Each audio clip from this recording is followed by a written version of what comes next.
Now, as we have discussed that the seed is formed finally, seed is the reproductive, you can say, product, like what we get after sexual reproduction, we get seed.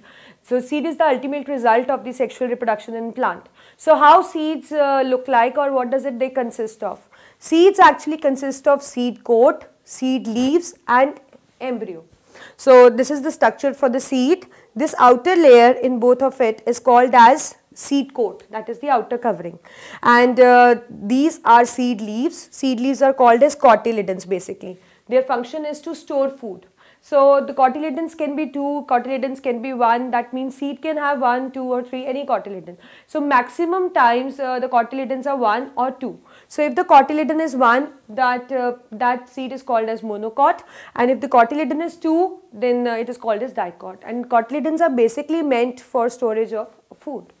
The point from where the water enters the seed is called as micropile. This opening is called as micropile. From here the water enters. This is the embryonal axis, and what we see that the upper end of embryonal axis is called as plumule, which is future shoot, and this lower embryonal axis consists of, this is called as radicle, which is future root.